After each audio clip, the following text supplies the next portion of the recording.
Have you ever caught yourself thinking, maybe this is just what getting older feels like? Like the little aches that linger, the afternoons when you just feel drained for no reason, or the moments you walk into a room and forget why you're there. You might brush it off as normal, part of the aging process. But what if I told you that some of the things you've been doing for years, or even decades, are now quietly chipping away at your energy, your health, and maybe even your time? Now, don't worry, this isn't about blaming or pointing fingers. This is about empowering you. Because the truth is, after 70, your body and your mind operate a little differently. And while aging is natural, there's nothing natural about feeling like your best days are behind you. In fact, there's a lot we can do to keep living vibrantly and independently, but it starts with knowing what not to do. That's what we're going to talk about today. In this video, I'm going to walk you through 5 habits that might be quietly shortening your life, without you even realizing it.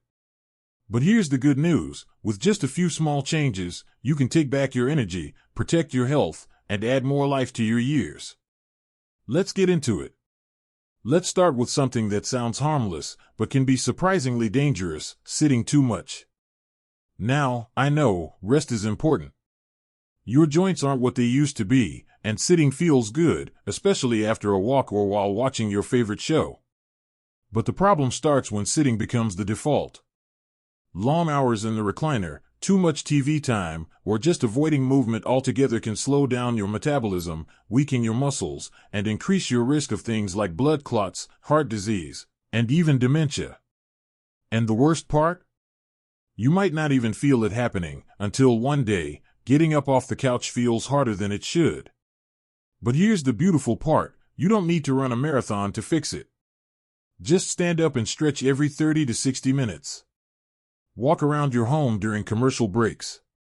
Even light housework or watering your plants counts. Movement is medicine, especially after 70. It keeps your blood flowing, your brain sharp, and your confidence strong. You don't have to stop sitting, just stop letting it become your full-time activity.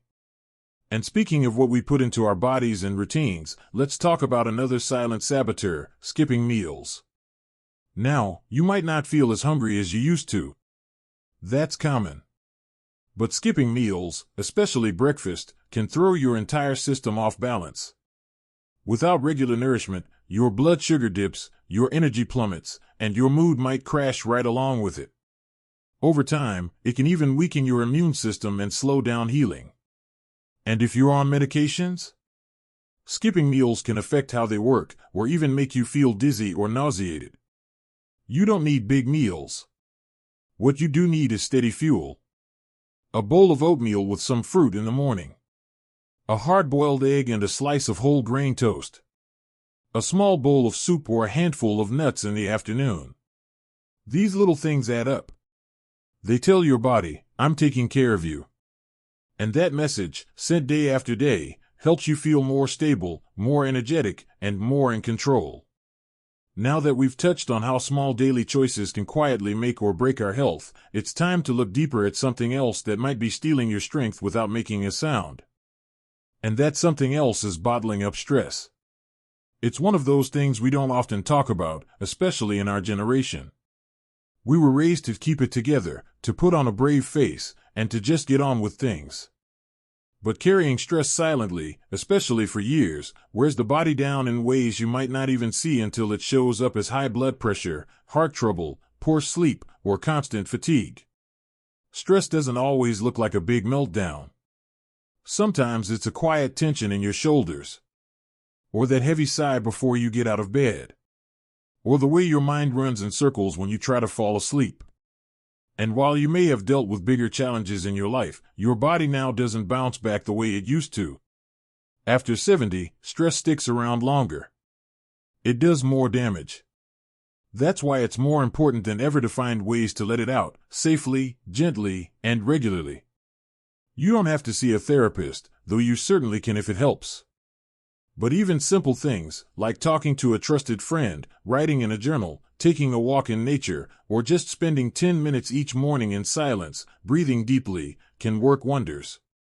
When you let stress move through you, instead of letting it build up inside you, your heart thanks you.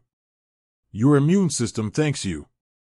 And you just feel lighter, more like yourself again. And while we're on the topic of feeling like yourself, there's another habit that can take away your spark faster than you might think, and that's neglecting social connection. Now, this one's tricky, because it often happens gradually. Maybe friends have moved away. Maybe family is busy with their own lives. Maybe you've gotten used to the quiet. But here's the thing, humans are wired for connection, no matter our age. And loneliness, especially chronic loneliness, isn't just sad. It's dangerous. Studies have shown it can be as harmful to your health as smoking or obesity. But here's the hopeful part, it's never too late to reconnect. And you don't need a big group or constant company. 1 or 2 meaningful conversations a week can be enough to lift your spirit and protect your health. That might mean calling an old friend, joining a community group, or even just chatting with a neighbor during your walk.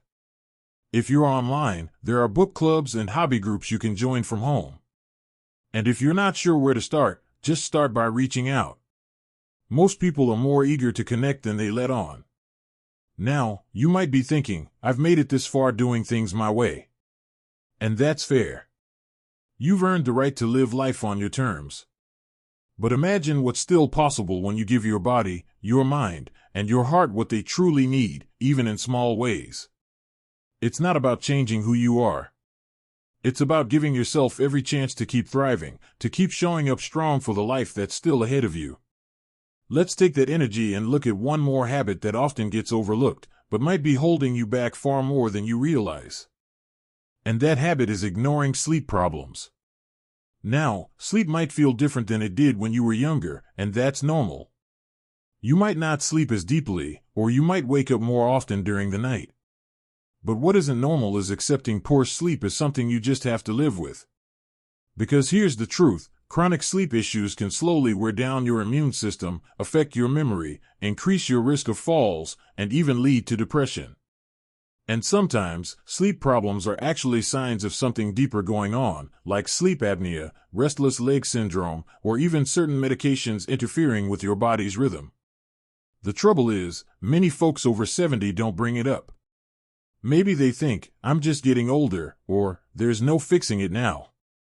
But that kind of thinking does more harm than good. Your body wants to rest.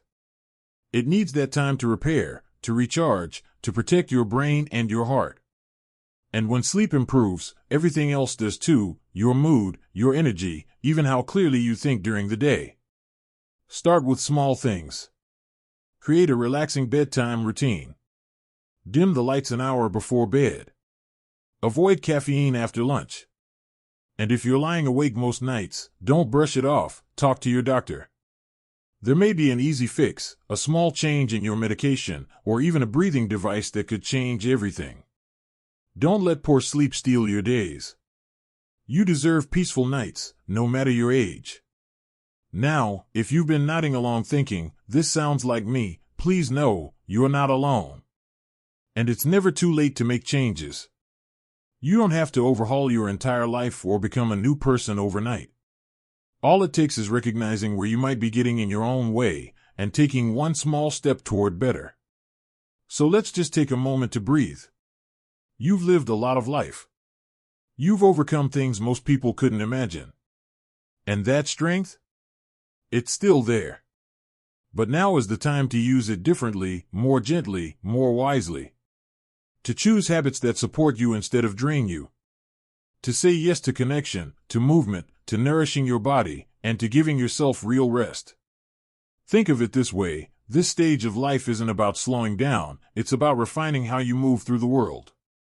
About cutting out the noise, the habits, and the routines that no longer serve you. And instead, focusing on what really matters, your health, your happiness, your time. If any of this spoke to you today, I'd love to hear from you. Share your thoughts or experiences in the comments below. Your story might help someone else more than you realize. And if you found this video helpful, go ahead and click that like button. It lets me know you're here, and it helps this message reach more people who need it. And don't forget to subscribe. We're building a community here, one that's focused on living stronger, smarter, and more joyfully, no matter the number on our birthday cake. Here's to you, to your wisdom, to your resilience, and to the many good days still ahead. Let's keep showing up for life, one mindful choice at a time.